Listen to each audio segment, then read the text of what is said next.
Hello विद्यार्थी मित्र, तर पहा आजच्या हा विज्ञान भाग 2 प्रकरण नंबर 1 अनुवंशिकता व उत्क्रांती ह्या भागाला आपण आज सुरुवात करत आहोत. ह्या प्रकरणामध्ये आपल्याला जे पॉईंट्स घ्यायचे त्याच्यामध्ये अनुवंशिकता आणि उत्क्रांती हा प्रकरणाचा शीर्षकाचा भाग. प्रकरण नंबर 1 अनुवंशिकता आणि उत्क्रांती हे प्रकरण आपण सुरू करतो आहे. त्याच्यामध्ये पहिला पॉईंट आहे आपल्याला अनुवंशिकता आणि अनुवंशिक बदल हा पहिला म्हणजे. त्याच्यानंतर दुसरा पॉईंट दिलेला आपल्याला प्रतिलेखन, भाषांतरण, स्थानांतरण. तिसरा पॉईंट आहे उत्क्रांती आणि चौथा दिलेला आहे उत्क्रांतीविषयक पुरावे. नंतर पुढे पाचवा पॉईंट येतो आहे डार्विनचा नैसर्गिक निवडीचा सिद्धांत. आणि सहावा पॉईंट आहे ज्याला आपण लॅमार्किझम असं म्हणतो. त्याच्यानंतर पुढे जाती उद्भव आणि नंतर शेवटचा पॉईंट येतो आठवा, तो आहे मानवी उत्क्रांती. असा या प्रकरणामध्ये आपल्याला एकूण हे खाली दिलेले 8 मुद्दे जे आहेत ते आपल्याला विचारात घ्यायचे आहेत. त्याच्यासाठी आपल्याला पहिल्यांदा दिलेले थोडे आठवा. त्याच्यामध्ये काय प्रश्न केलेला आहे. पहिला, सजीवांच्या पेशी केंद्रकातील अनुवंशिक गुणधर्म वाहून येणारा घटक कोणता. आता सजीवांची पेशी जे आहे त्या सजीवांच्या पेशीमध्ये अनुवंशिक घटक वाहून येणारा घटक म्हणजे पहिल्यांदा ना ते केंद्रक आणि केंद्रकामध्ये असलेले DNA, RNA वगैरे ज्याला आपण न्यूक्लिक ॲसिड म्हणतो तो भाग. त्याच्यानंतर पुढे नंबर 2चा आहे तो आपल्या मातापित्यांची शारीरिक आणि मानसिक लक्षणे संततीमध्ये संक्रमित होण्याच्या प्रक्रियेस काय म्हणतात, त्याला आपण अनुवंशिकता असे म्हणतो. इथे आपल्याला ते प्रकरण पाहायचं आहे. त्याच्यानंतर पुढे DNA रेणूच्या कोणत्या घटकांपासून बनलेला असतो. DNAचा रेणू जो आहे कोणत्या घटकांचा बनलेला असतो तो भाग आपल्याला. हे संपूर्ण तिन्ही प्रश्नांची उत्तरं आपल्याला या खाली दिलेल्या भागामध्ये मिळणार आहेत. आता इथे आपल्याला खाली दिलेला भाग कोणता आहे त्याच्यामध्ये पहिल्यांदा पहिला घटक घेतो आपण अनुवंशिकता आणि अनुवंशिक बदल. अनुवंशिकता आणि अनुवंशिक बदल त्याच्यामध्ये काय दिलेली माहिती पाहूया.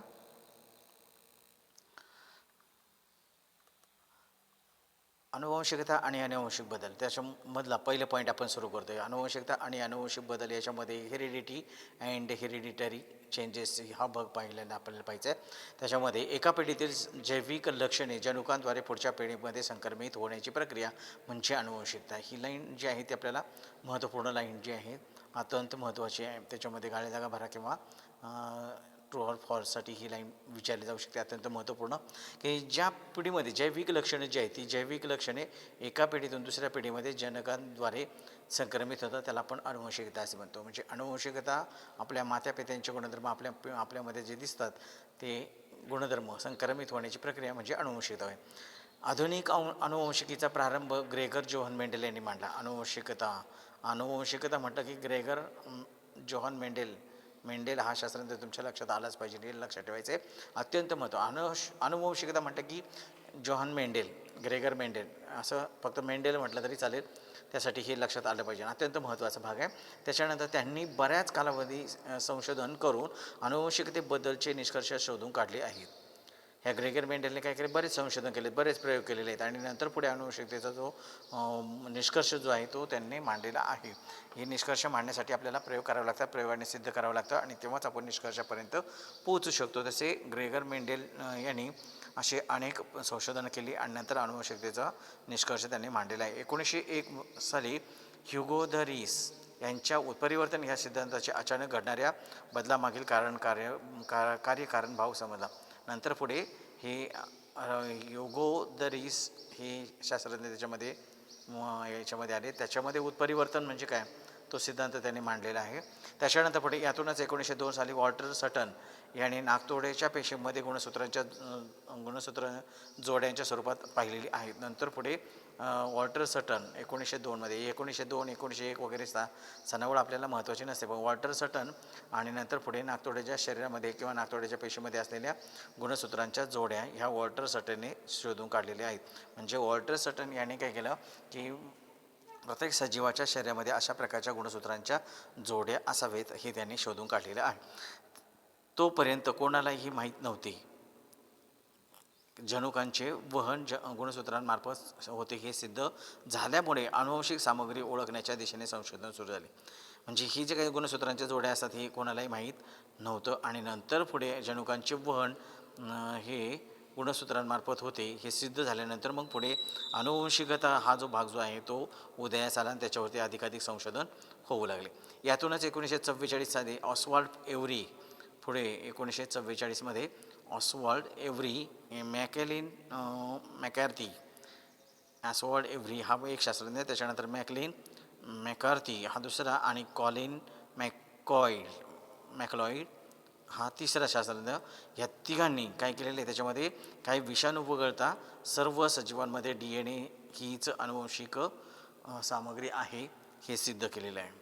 म्हणजे पहा आता इथे पहिल्यांदा आला मेंडेल यांनी काय केले की अनुवंशिकता शोधून काढली. त्याच्यानंतर पुढे ह्युगो द रीस यांनी उत्परिवर्तन सिद्धांत मांडला आणि नंतर पुढे वॉल्टर सटन याने नाकतोड्याच्या पेशीमध्ये गुणसूत्रांच्या जोड्या असतात हे दाखवून दिलं. आणि नंतर पुढे त्याच्यानंतरचा पुढचा भाग जो झाला तो ऑस्वाल्ड एव्हरी, त्याच्यानंतर मॅकॅर्थी, कॉलिन मॅकलॉईड ह्या तिघांनी काय केलं, विषाणू वगळता इतर सजीवांमध्ये DNA आहेत हे शोधून काढलं.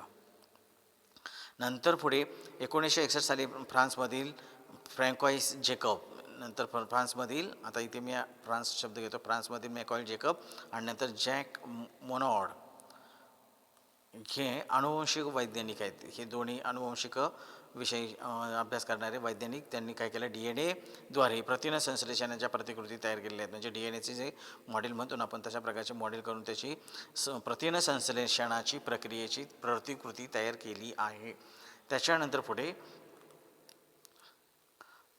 पुढचा भाग येतो. त्यामुळे DNA रेणूमध्ये दडलेले जनुकीय संकेत उलगडण्यास मदत झाली की ह्या दोघांनी म्हणजेच फ्रँकॉईस जेकब आणि नंतर पुढे दुसरा दिलेले आपल्याला फ्रँकॉईस जेकब आणि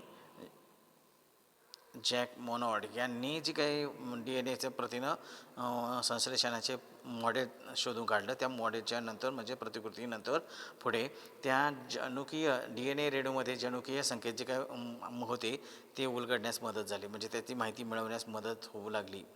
त्याच्यानंतर पुढे यातूनच जनुक अभियांत्रिकीच्या दृष्टीने अफाट क्षमता असलेल्या पुनःसंयोज्य DNA तंत्र विकसित झाले. नंतर पुढे अभियांत्रिकी, जनुकीय अभियांत्रिकी म्हणजे काय, ज्याचे जनुकीय म्हणजे जीनच्या बाबतीत जिथे संशोधन केलं, इंजिनिअरिंग केलं जातं, अभियांत्रिकी म्हणजे इंजिनिअरिंग, हे जनुकीय इंजिनिअरिंग जे आहे त्याच्या माध्यमातून पुनःसंयोजी DNA तंत्र जे आहे ते विकसित करण्यात गेलं. त्याच्यानंतर पुढे अनुवंशिक विकृतीचे निदान करण्यासाठी, प्रतिबंध करण्यासाठी, उपचार करण्यासाठी, तसेच प्राणी संकर आणि वनस्पती संकर करण्यासाठी सूक्ष्म जीवांचा जेथे वापर होतो अशा औद्योगिक प्रक्रियांसाठी आज अनुवंशिकताचा उपयोग होत आहे.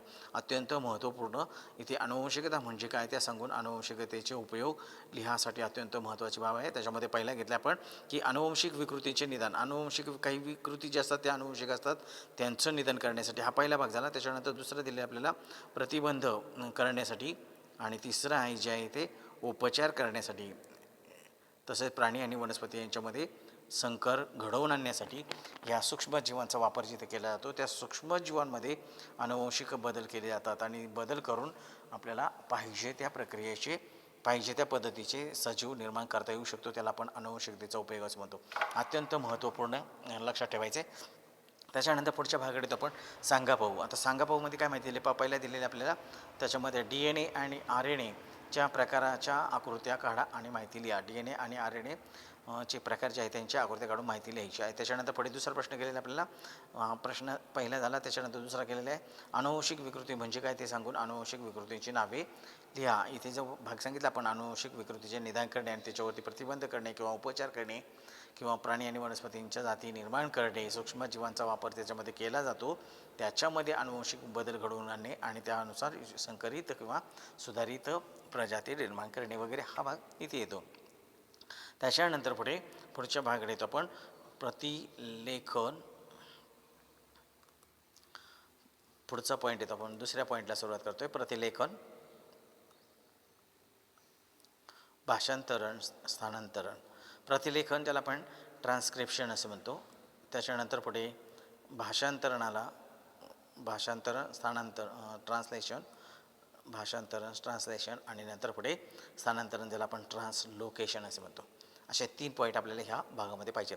DNA असलेले जनुके RNAच्या मदतीने पेशीच्या कामकाजामध्ये भाग घेतात. DNA असलेले जी काही जनुके जी आहे ती RNAच्या मदतीने कामकाजामध्ये भाग घेतात. तसेच शरीराच्या रचना व कार्य याच्यावरती नियंत्रण ठेवतात. जनुकांच्या प्रथिनांच्या निर्मितीविषयक माहिती साठवलेली असते. योग्य प्रथिनांची वेळोवेळी निर्मिती शरीराकरते आवश्यक असते. म्हणजे आपल्या शरीरामध्ये वेगवेगळी जी काय कार्य जी आहे त्या कार्यासाठी वेगवेगळ्या प्रकारची प्रथिने असतात. त्या प्रथिनांची निर्मिती वेगवेगळी केली जाते. म्हणजे त्यांची निर्मिती करणे महत्त्वाचं असतो. कोणाची निर्मिती करायची आपल्याला, तर प्रथिनांची निर्मिती करायची की जी प्रथिने योग्य त्या कार्यासाठी योग्य त्या प्रकारची प्रथिनांची आवश्यकता असते. म्हणजे जनुकांमध्ये प्रथिना निर्मितीविषयीची माहिती जी आहे त्या माहितीमध्ये माहितीचा साठा जो आहे तो प्रथिनांचा माहितीचा साठा असतो. त्या प्रथिनांमध्ये वेगवेगळ्या प्रकारची माहिती संचित केलेली असते. आणि इथे आपल्याला दिल्या DNA असलेले जनुके RNAच्या मदतीने पेशींच्या कामकाजामध्ये भाग घेत असतात. म्हणजे DNA असलेली जी काही जनुकं जी आहे ती जनुकं कोणाच्या मदतीने RNAच्या मदतीने पेशीच्या कामकाजामध्ये भाग घेत असतात. म्हणजे पेशीच्या कार्यामध्ये मदत करत असतात. त्याच्यानंतर पुढे या प्रथिनांची निर्मिती RNA आणि DNA मुळे RNAच्या माध्यमातून होत असते. अत्यंत महत्त्वपूर्ण म्हणजे प्रथिनं जी काही तयार होतात ती प्रथिने DNA तयार होणारी प्रथिने ही RNAच्या माध्यमातून तयार होत असतात. ज्याला आपण सेंट्रल डॉग्मा असे म्हटलं आहे. त्याला आपण काय म्हणतो, सेंट्रल डॉग्मा असे म्हणतात. म्हणजे प्रथिनांची निर्मिती DNA मुळे RNAच्या माध्यमातून तयार होते. याला सेंट्रल डॉग्मा असे म्हणतात.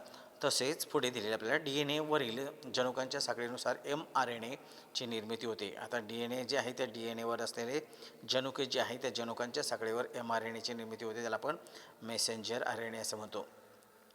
नंतर पुढे DNAच्या 2 धाग्यांपैकी एकाचा वापर कामी येतो. या ठिकाणी आपल्याला काय करायचं आहे, तिथे त्या DNAचा जो सर्पिलाकार धागा जो असतो त्याच्यामध्ये एकाच धाग्याचा वापर होत असतो. तयार होणाऱ्या mRNA रेणूतील तो तयार करण्यासाठी वापरला जातो. मग तिथे mRNAच्या निर्मितीसाठी काय केला जातो, धागा जो आहे तो वापरला जातो. त्याच्यानंतर पुढे DNAचा धागा दोन्हींमधील न्यूक्लिओटाईडचा क्रम एकमेकांना पूरक असतो.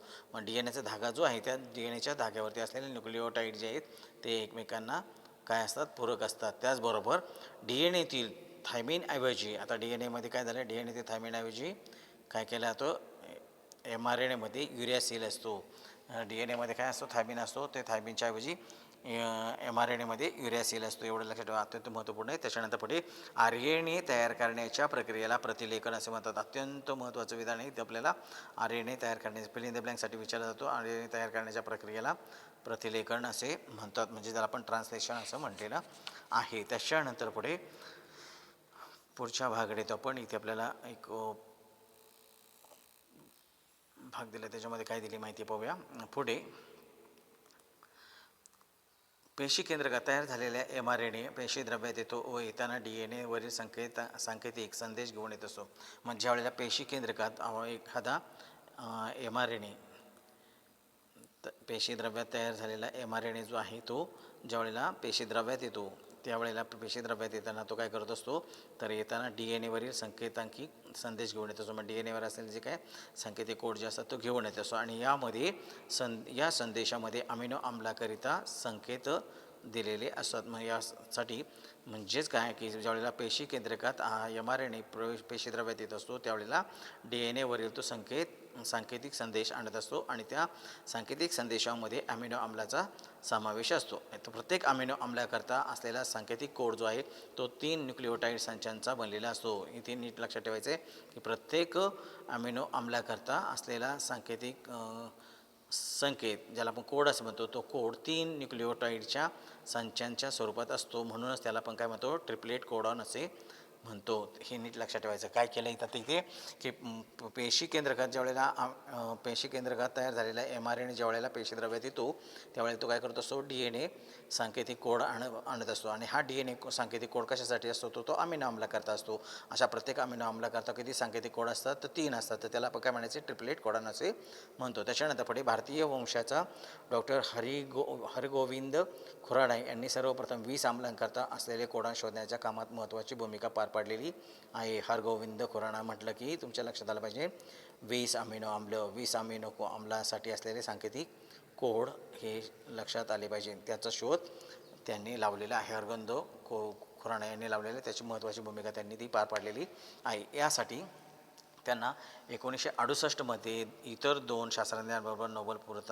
पारितोषिक मिळालेले आहे. आता इथे आपल्याला दिलेले आहे पहा, या प्रतिलेखन म्हणजे काय, त्याच्यामध्ये काय सांगितलं आपण, RNA तयार करण्याच्या प्रक्रियेलाच प्रतिलेखन असे म्हणतात. तर इथे आपल्याला हे प्रतिलेखनाचा भाग दाखवलेला आहे. त्याच्यामध्ये इथे RNA न्यूक्लिओटाइड्स दिलेले आहेत पहा. हे RNA न्यूक्लिओटाइड्स जे आहेत ना, इथे दाखवलेला भाग जो आहे तो RNA न्यूक्लिओटाइड्सचा इथे हा एक भाग दाखवला पहा. त्याच्यानंतर ही दुसरा भाग दाखवलेला आहे. त्याच्यानंतर हा तिसरा दिलेला आहे. इथे प्रत्येक ठिकाणी हे जे भाग दाखवलेले ते काय आहेत, न्यूक्लिओटाइड्स आहेत. आणि न्यूक्लिओटाइड्स RNA तयार करण्याच्या प्रक्रियेलाच आपण काय म्हणतो, प्रतिलेखन असे म्हणतो, ज्याला आपण ट्रान्स्क्रिप्शन असे म्हणतो.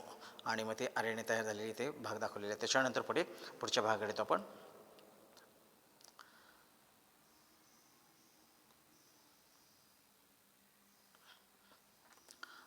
प्रत्येक mRNA हा हजारो कोडांचा बनलेला असतो.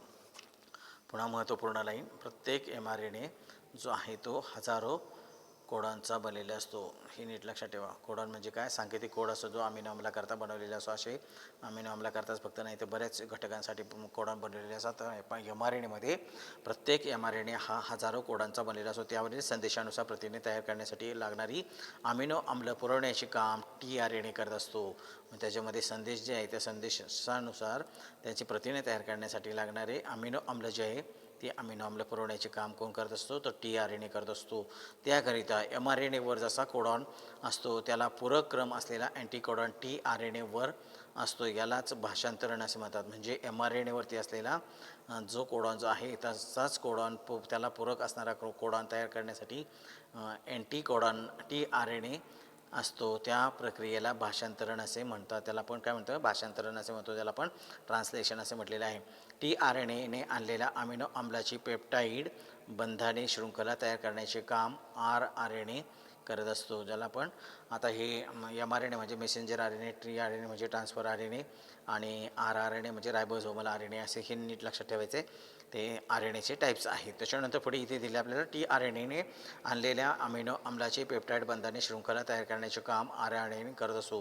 पण आता इथे tRNAने आणलेल्या अमिनो अम्लांची tRNAने अमिनो अम्ल कुठून आणले तर ती mRNAकडून आणलेली आहे. ती कोडॉन्स म्हणून आणलेले. त्या प्रक्रियेला आपण काय म्हटलं, भाषांतरण असे म्हटलं. अशा प्रकारच्या tRNAने आणलेले अमिनो अम्लाची पेप्टाईड बंधाने शृंखला तयार करण्याचे काम कोण करत असतो, तर ते rRNA करत असतात. या दरम्यान रायबोझोम RNA mRNA एका टोकाकडून दुसऱ्या टोकाकडे टिप्लॉट कोडॉनला अंतराने सरकवत जातो. नंतर पुढे काय होते पहा. इथे आपल्याला माहिती आहे काय दिले, तर या उलट त्याच्यामध्ये अमिनो अम्लाची पेप्टाईड बंधाने शृंखला तयार होते. या दरम्यान mRNAच्या एका टोकाकडून दुसऱ्या टोकाकडे ट्रिपलेट कोडॉनच्या अंतराने सरकत जातो. रायबोझोम RNA म्हणजे mRNA जो आहे तो एका टोकाकडून दुसऱ्या टोकाकडे काय होतो, सरकत जातो. त्याला आपण काय म्हटलं, त्या क्रियेस स्थानांतरण असे म्हणतात. त्या प्रक्रियेला आपण काय म्हटलं, स्थानांतरण असे म्हणजे एका ठिकाणाहून दुसऱ्या ठिकाणी जाणे त्याला आपण स्थानांतरण असे म्हणतो. त्याच्यानंतर पुढे प्रथिनांच्या अशा अनेक शृंखला एकत्र येण्यानेच गुंतागुंतीचे प्रथिने तयार होतात. म्हणजे ह्या सगळ्या प्रथिनांच्या अशा एकत्रित येण्यामुळेच, म्हणजे ही जी काही सगळी प्रथिनं जी आहेत ती एकत्र येण्यामुळेच असे गुंतागुंतीचे प्रथिने तयार होतात. हे आपण वेगळं सांगायची गरज नाही. त्याच्यामध्ये पहिलं सांगितलं आपण रायबोझोम RNA म्हणजे mRNA जे आहेत च्या एका टोकाकडून दुसऱ्या टोकाकडे ट्रिपलेट कोडॉन जो आहे तो ट्रिपलेट कोडॉन काय केला जातो, अंतराने पुढे सरकवला जातो. त्यालाच आपण काय म्हटले, त्याला आपण स्थानांतरण असे म्हटलेले आहे. महत्त्वाचं आहे, अत्यंत लक्षात ठेवायचं आहे. त्याच्यानंतर पुढच्या पॉईंटकडे येतो आपण.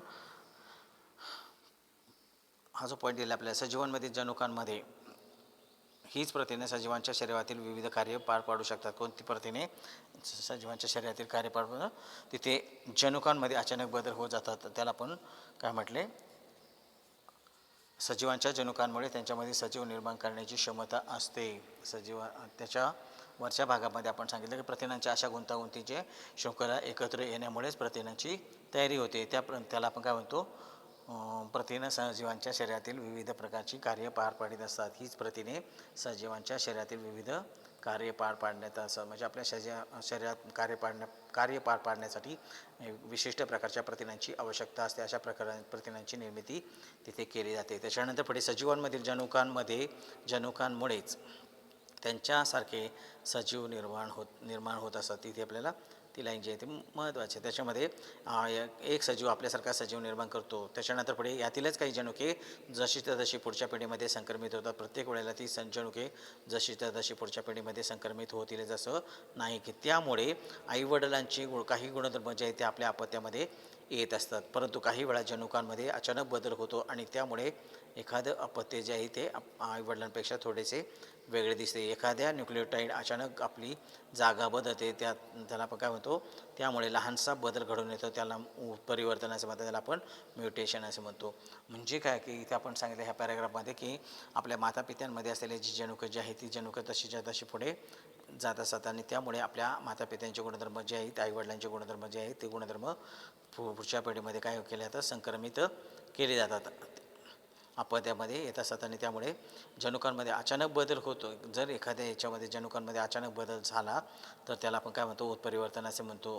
तिथे त्याला आपण जनुकीय उत्परिवर्तन असे म्हणतो. त्याच्यानंतर पुढे आपल्याला पुढची लाईन दिलेली आहे. त्या पुढच्या लाईनमध्ये काय माहिती दिली बा, इथे आपल्याला दिलं आहे ते उत्परिवर्तन कधी कधी किरकोळ तर कधी लक्षणीय असते. उदाहरणार्थ उत्परिवर्तनामुळेच सिकल सेल ॲनिमियासारखा जनुकीय विकृती ही निर्माण होतात. सिकल सेल ॲनिमिया हा त्यातला महत्त्वाचा भाग आहे, लक्षात ठेवायचा, अत्यंत महत्त्वपूर्ण, की उत्परिवर्तनामुळे सिकल सेल ॲनिमिया, ज्याला आपण दात्रपेशी पांडुरोग असं म्हणतो, सिकल सेल ॲनिमिया अत्यंत महत्त्वपूर्ण.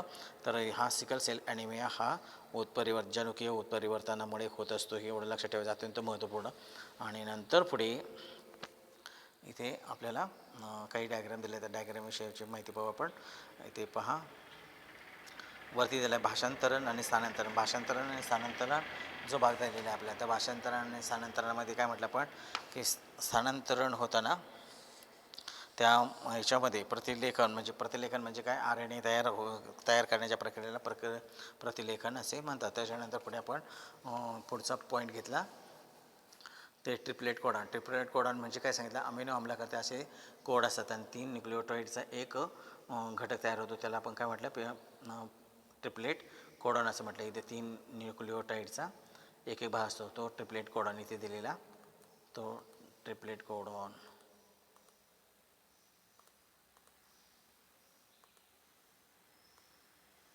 आणि नंतर पुढे तो ट्रिपलेट कोडॉन पुढे सरकत गेला की त्याला आपण काय म्हणतो, ट्रान्सलेशन असं म्हणतो, म्हणजेच त्याला आपण काय म्हणतो, स्थानांतरण असं म्हणतो.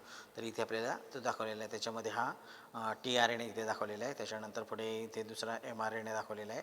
ही ॲमिनो आम्ले आहेत आणि नंतर अशा प्रकारचे 3 अमिनो आम्लाकरता असलेला एक कोडॉन जो असतो त्याला आपण ट्रिपलेट कोडॉन असं म्हणतो. त्याच्यानंतर पुढे हा इथे mRNA दाखवलेला आहे, मेसेंजर RNAचं जो आहे mRNAच्या एका टोकाकडून दुसऱ्या टोकाकडे ट्रिपलेट कोडॉन अंतराने सरकत असतो, त्याला आपण काय म्हणतो, स्थानांतरण असे म्हणतो. आलं का लक्षात. त्याच्यानंतर पुढच्या भागाकडे आपण पुढे दिलेला भाग इथे आपल्याला दुसरा दिलेला आहे, तो उत्परिवर्तन म्हणजे काय, इथे मूळ क्रम जो आहे तो ह्या पद्धतीने आपल्याला पाहायला मिळतो. प्रतिस्थापन इथे काय झाले पहा, आता याच्यामध्ये हा जो खंड दाखवलेला आपल्याला, हा मधला एकूण भाग जो आहे तो भाग आता इथे हा जो आहे तो भाग आपल्याला इथे पाहायला मिळेल. हा खाली गेलेला इथे पाहायला मिळतो, तो इथे आलेला आहे आणि मग त्याची जागा कोणी घेतली, हा जो पोर्शन जो आहे तो इथे येतो.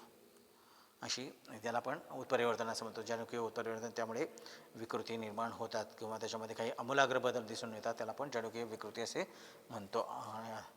यानंतरचा भाग आपण पुढच्या व्हिडिओमध्ये पाहणार आहोत. आज आपण इथे थांबूया. धन्यवाद.